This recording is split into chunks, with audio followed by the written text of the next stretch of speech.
Good morning. It is Friday and I'm going live a little later this morning. We had some people blowing their yard right next door and it was extremely loud, so I had to wait for them to stop. So in the Fridays, anytime between like 10:30 and 11 is when you can expect me to come out and go live and talk to you guys. So it all kind of depends on, our lovely world of working out of the home and dealing with our all the noises that happen, right? The kids, the gardeners, all of that. So we've got a couple important things I want to cover today. Some of them, we've got a few questions I want to cover. I want to cover what's happening for the February box, because that's going out next week. And we're doing replenishment orders for planted wall next week. And I want to talk a little bit about bugs of the season, because that is always something that we want to keep on top of.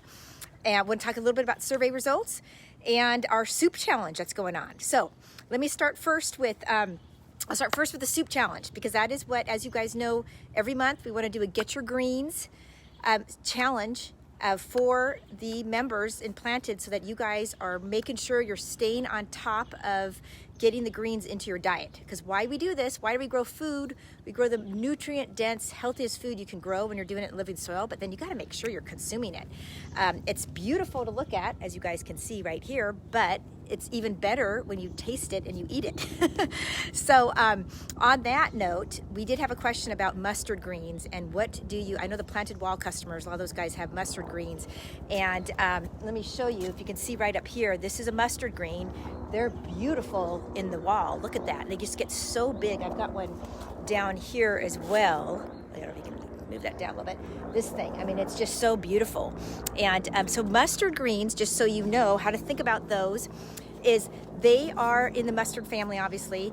They are spicy, a little bit spicy, and so they kind of have a kick. And so if you kind of know the arugula is like that, but the mustards kind of have even more of a kick. And, think of this, you want to just get really creative. And I feel like I'm such a good person to talk about this, because I typically have not been a creative cook. And I tell you, in working with Robin, Happy Food Chef, she has really got me exploring and being more adventuresome. And so it's so exciting. I want to definitely bring all that to you guys so that you can as well. Some of you guys already are, so you guys step up and give us ideas as well. But with the mustard greens, frittatas, that is something that is if you're making a nice egg frittata over the weekend, pull a mustard green, put that in there. Just cook it slightly with maybe some shallots. A lot of times with your greens, you don't want to overcook them. So yesterday, I did our first week of the soup challenge, and we did a super, super easy Trader Joe's hack. And we did that for a couple reasons. One is we didn't give you a lot of warning, so I wanted to make it super easy for you. And then every week we're going to do a soup, and I'll go live on Thursday nights to kind of show you what I did, but we'll send you the recipe the week before. So like tomorrow when we send out our weekly email, you'll get the recipe for that. But yesterday when I did this Trader Joe's hack, it was basically a combination of tomato red pepper soup, chimichurri rice, and I had kind of a zog sauce, which is basically a spicy herb kind of marinade is how to think about it. It basically has like oil, cilantro, and a lot of spicy, like kind of. I think it had jalapeno chilies in there, so it was spicy. But I put that in there. But what I did is I took some Swiss chard off the wall, I took some bok choy, and I took some kale. And I took mizuna and a mustard green, and I chopped that up, and I put that in like a salad, and I put that in my bowl, and then I poured the soup over it. And the soup was nice and hot, so it kind of cooked the greens, but it didn't overcook them, and it was sort of crunchy in the soup. It was so delicious. I highly recommend that. And then I had a little crusty bread and dipped that in there, and really filling. I didn't even have that much. It was really filling, probably because of the rice in there, but man, that was that good. It was like a complete meal in one soup. So stay tuned for next week. We're going to be doing what is it called? It is a spicy chickpea stew. And then we're going to be putting Swiss chard and kale and bok choy and different greens inside of it. But it's going to be, it's spicy. It's going to have a turmeric and coconut base. It's really going to be yummy. So, and kale goes in there as well. So look out for that. Okay. Now let's move into one more thing with the cooking. So one thing that Robin really wants to do for you guys, which I love this, is she's like, tell the members, give me questions. give me questions about nutrition. That's something that came out in the survey. A lot of you guys are really interested in learning more about nutrition in the food that you're eating. And so ask your questions. Send questions in to us. Post them on the Facebook community. Send them an email if you want, however is the easiest for you. And then we will get Robin answering that. And Robin and I are going to go, once, I think like the third Tuesday of every month, we're going to go live and we're going to talk about your questions. And she's going to answer those. And there's going to be anything around wellness, nutrition, food medicine, anything about cooking. Just one thing she loves to do is send me a recipe that is something you've done forever, but maybe it doesn't necessarily have a lot of greens in it. And how can you spice that up and bring some greens into it to bring the health into that recipe? So those are the kinds of things to be asking her. So that's exciting to look forward to. And then since next week is kind of Valentine's week, we're going to be doing a chocolate dessert, getting leafy greens into that chocolate dessert. So Robin's going to be putting together like a 15-minute video for us to show us how to do that. So I can't wait to try that. Okay. Now let's move on. What to expect for February box going out next week. Also, if you are a Planted Wall customer, we're going to obviously be doing replenishment. So if you are Planted Wall, as you guys know, this is when once a month you can reorder new seedlings, and we send you the soil and the amendments and everything that you need. And we are doing something new this month, and it's going to be making things a lot easier for you. We're going to give you the ability to do an auto replenish, so you don't even have to think about it every month. We can just automatically send you 6 new seedlings, 12 or 18, depending on what really fits for you and how often you're harvesting. Right now, it's slower growth, it's winter, so you're probably not harvesting as much, so you probably don't need 18 new seedlings each month, but maybe you need 6. So that is something that's coming. Also, we're going to be ordering in quantities of 6, 12, and 18. And that is, you're going to have plenty of food, because I know that's a question people have, is like, I want to harvest more. So it's like, we want to make sure we're giving you a lot of that. Okay, in the February box, if you're Planted box, we are going to be sending you Swiss chard, and I want to show you. This is a beautiful, beautiful Swiss chard. Look at the colors. This is just, and it's a beautiful on the wall, but look at how pretty. So this is just kind of a rainbow chard. It's got some yellow, it's got some red. So it's a kind of a mixed variety. And when you plant your Swiss chard, you can plant, it's multi-seeded. Do you see here? I've got a bunch of different seedlings. I got 1, 2, 3 seedlings in there. And when we ship it to you, it's going to come with more than 3 seedlings. It's going to come with a lot. But once it starts growing in and establishing itself, you're going to look for those thicker seedlings, the ones that are really taking hold, and you're going to thin out the ones that aren't really taking off. But this is wonderful Swiss chard. Swiss chard, it lasts for a long time. So this, I believe I planted this probably in November. Okay. And it's still going strong, and it lasts for, it probably, of course this is a slower growing season, so things last longer anyways, but even in the summer months, you can grow Swiss chard year round. And in the summer months, it grows faster, obviously, but it stays in that wall for a while. When you know it's time to take it out is when it starts getting really bitter and tough. It's a plant that doesn't really bolt. I've never seen it bolt. I mean, many years of doing this, I've never seen a Swiss chard bolt, so you don't have to worry about that. And that just means it goes to seed. The other thing we're sending you is we're going to start sending you some lettuces too. Now that we're kind of slow, we're getting closer to spring, and so we're going to introduce a leaf lettuce, and we're going to introduce a romaine, and I believe we're going to do a kale. So that's exciting. So we're kind of getting you more leafy greens, and now we're going to be introducing ones that are going to be growing and replenishing faster. Another very important thing, which I'm so excited about, because this tells you about the value of what we're doing here with Living Soil. Let me get it. We're going to be sending you, it's called mycorrhizal fungi, okay? And we're going to be sending you this in your box, also Planted Wall. I don't know if you can see that. So these are this is organically, obviously it's naturally occurring in the soil. It's been around for like ridiculously millions of years. I mean, it's been around for a long time, but it plays a very, very vital role in the plant growth. And we want to actually introduce that to you guys to kind of explain to you what it does. And you're going to see some really exciting changes with your plants. So I'm going to throw that on my plant that's growing down there. So what it does is it's a fungi. It's a beneficial fungi, and it helps the roots take up nutrients. faster. So actually, believe it, up to 75% more nutrients actually are absorbed through the roots into the plant when you've got a lot of mycorrhizal fungi in your soil. Okay, and so that's why we want to introduce that into the soil, because we want to create that microbial activity. And I am a biology background, so I kind of geek out on this stuff, so I'm not going to go too deep on it, but I will just let you know, here's how to think about it. It actually extends kind of the surface area of the roots. What it does is has a symbiotic relationship with the roots in the soil, and it goes to the roots, kind of attaches to the roots, and then it extends out. Think of it kind of like a cotton ball kind of fuzz. It extends out into the soil, and it goes into the air pockets and places of the soil that the roots don't get to, and it's absorbing that nutrient and bringing it into the roots. Remember, our soil has biochar in it. What does biochar do? Biochar really increases the surface area, a lot of the molecular surface area of the soil. So there's all these nooks and crannies at a molecular level. You cannot see this, but that mycorrhizal fungi is growing in there, okay? It's really, really cool. The roots, it's symbiotic in that the roots are shooting out sugars that the mycorrhizal fungi are eating, giving it energy to continue to expand its kind of dominance in the soil, if you will. But the important thing, what does that mean? Had to geek out on that, but what does that mean for you? That means it helps with transplant shock.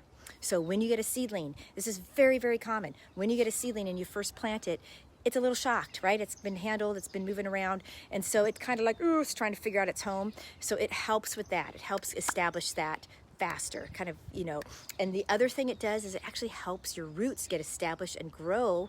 So what does that mean? That means the plant grows faster, okay? So this is going to be really important, because February is a really weird month. Like right now, it's going to be 68 degrees in the Bay Area today. Yesterday, it was like 50. And the day before that, it was like, earlier this weekend, it was really cold and raining all the time. So we get these weird fluctuations going on. So I'm kind of like, is spring coming? I'm not quite sure. So anyways, the plants are unbelievably happy, so it's okay. But that's exciting. So that's going to be coming. Of course, you're going to get your pots and you're going to get your soil as well. And then we have kind of a fun little gift, because we like to give gifts to you guys. And we're getting your metal stakes to label your plants and all of that. So that is coming, going out next week for you. Okay, next thing, let me talk a little bit about bugs, for lack of a better word. So I don't know if you guys saw, I went live earlier in the week because I really want you guys to experience what I'm experiencing and what we're experiencing in the test gardens. And this is really important, because we do this because it is fun, and we do this because we're growing really healthy food that tastes awesome, right? And it's nature, and it's alive, and things happen. And you cannot get upset. You can't get mad at yourself. You just have to laugh. I just laugh. So here's what happened. I'm testing grow lights inside right now, because we really want to introduce that to people. We got a lot of people in very cold parts of the country that want to grow indoors, and we're testing what is the exact right system that we want you guys to be using and we want to recommend for you. And also, especially for planted wall, we want to make it very easy for you to attach a grow light to it and have it cover the entire length of the wall. So I'm testing that, right? So I have it on a timer, because you need it to go for about 10 to 12 hours a day when you have grow lights, right? And grow lights are, you really got to be specific about which ones you grow. We're not talking about grow lights right now. I can do something separate. If you look at our winter series, I go into deep about grow lights a little bit. Our winter series training that I did. And what happened is I had it on timer, and I plugged in the pump, because our planted walls, they water automatically. So I plugged in the pump, I had it on the timer. So guess what happened? It watered for 12 hours straight, 2 nights in a row. I did not know.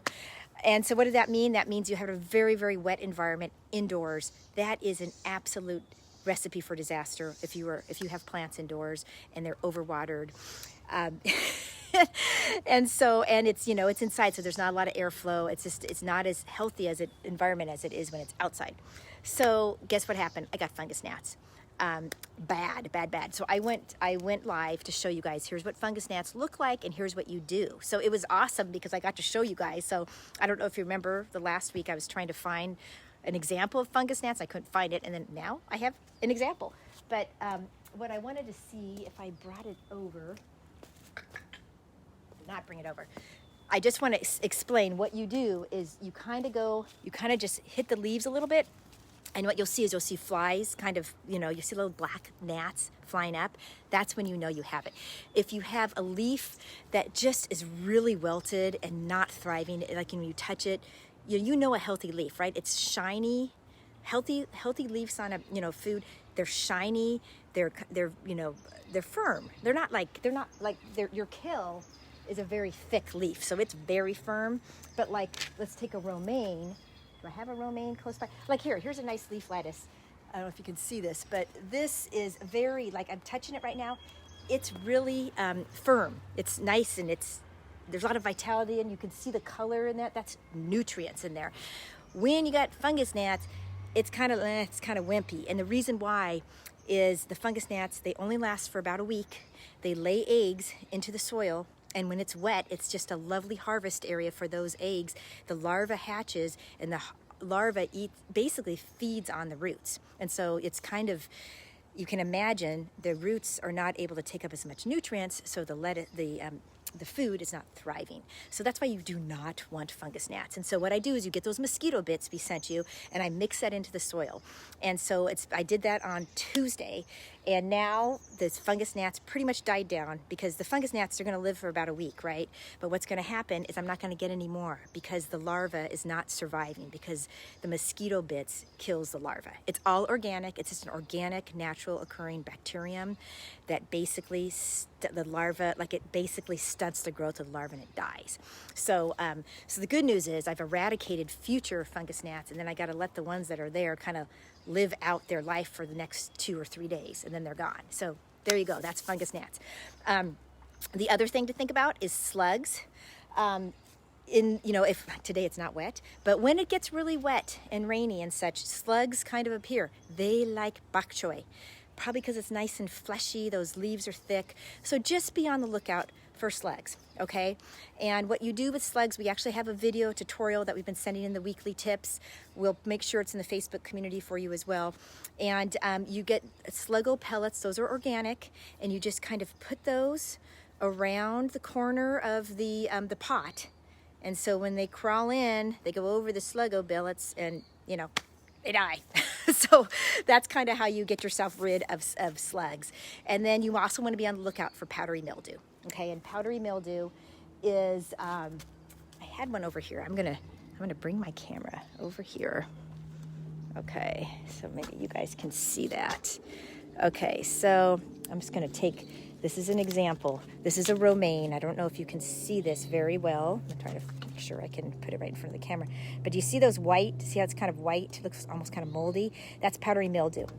So what you do is you want to just kind of wipe it off. You can wipe it off, you know, and then put it under water, and you can eat that. Or if you really don't want to do that, because there's not much on there. If you don't want to do it, just take the leaves off that have powdery mildew. The new growth is nice and healthy and happy, but if you notice, it's the outer growth here that has it. So I'll probably just, you know, what I'll do, the right thing to do is I'm going to wash this off, and I'm going to put that in my worm bin, because this is great for the worm bin. So that's what I'm going to do. Okay, next thing. Microgreen seeds. So you guys are going to get microgreen seeds next month, like you always do. You're going to get 2 packets. You're going to get radish, and you're going to get broccoli microgreen seeds. And I want to just talk about, here's my radish that's growing, and I have been slowly harvesting it. It's been around for literally, I think this is going on its 3rd week. So you can see not much left, but I just love it so much, so I kind of preserve it. But, you know, it's basically, we've been asked, okay, does the microgreens, like, once you cut them back, will they keep growing? Not really. Like, I wouldn't do that. That's why we give you 2 packets. It's like, grow them, harvest them, do your next packet. And the soil, what you want to do is, I don't know if you can see this, but the roots are not very deep in microgreens. Like, it's only using up probably like this much of the soil. I don't know if you can see that. So what I'm going to do when I'm going to harvest all of these, I'm going to dump out the soil. I'm going to take the roots that are there, you know, there's 2 things you can do. You can just kind of take that and go put that and compost that, or actually mix it into one of the pots, because that's great organic material. Or you can just mix it up in here, and then just make sure you kind of put the part that was on top, just kind of put it to the bottom. You know what I mean? And so you've got fresh soil up on top, because you've got a lot of soil in here, and it's not using a lot of that. But because our microgreens are packed with nutrients, the soil that it is touching, it's depleting a lot. So you want to make sure that you're mixing up the soil so it's getting fresh soil on top. Okay, that is that. Let me see what else I have here. Survey. I want to talk about the survey. So thank you so much, you guys. We've gotten a lot of responses. There's still a lot of people that can fill out the survey, so please do if you haven't. It's super helpful for us. It's really helping us design the right program for you guys and for future members. And what we want to do is we want to make sure that we're incorporating what we're hearing right away. And so one thing that we heard from you guys is you want to know what to expect in the box each month. Like, when am I going to be getting? So you guys are prepared and you're ready to go. And so that's one reason why I'm telling you right now in the Friday Live, and then we're also going to put it in the weekly email so you can see it there as well. And we definitely, if you guys have ideas of things that you want to be growing, please send them to us as well. Another thing we heard from you is that you guys do want to know more about the nutrients in the food that you're growing. You do want to know about like creative ways to use the food. So all of those, we're incorporating that into what we're doing. Also, you guys want to know about gardening, of course, and that's what we're here for. So you guys want to, there's been some disappointments, of course, about winter, and it's the weather and it's slow growth. And I did want to touch on that because I wanted to let you guys know one reason why we started this doing the planted box last fall, kind of towards the end of fall, was we wanted to get you guys up to speed and really understanding how do you grow, what are the things you run into, how do you need to think about it, how do you water, what kind of pests do you look for, all this kind of thing, so that by the time we got into spring, you're going full force. And so a lot of it is just patience. And remember, we talked about stick habits, and I still talk about that. I got my coffee over there. It's like, make it a fun ritual where you come out and you just look at your pots, you look at your wall. Every morning, I do that as a break in between meetings. I'll come out here and I pick off the wall. I have never felt healthier in my life because I'm just constantly like, oh, I have a kale here, and it's so loaded with nutrients. It's just a great thing to do. So I want to leave that with space. People talked about space, and that's because if you're in the planted box, you're getting a lot of pots, and one of the things to think about is that is why the planted wall is so important, because the planted wall gives you a very convenient place to put all your pots. So this double-sided wall holds 33 pots, if you can believe that. So if you can imagine how much space that would require in a yard to take up to have 33 plants. Usually you need about a 12 inch, like a square foot diameter around each plant. So can you imagine how big that would be?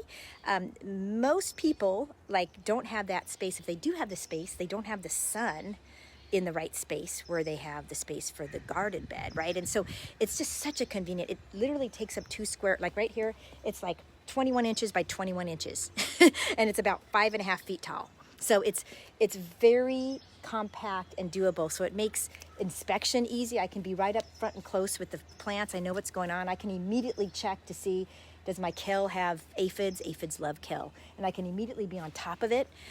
So it's just a great thing. So I'm telling you all that because if you're in a planted box, you're probably getting a lot. I think at this point, you probably have about 12, 13 pots. And so it's time for you to think about, do you want to move up to the wall?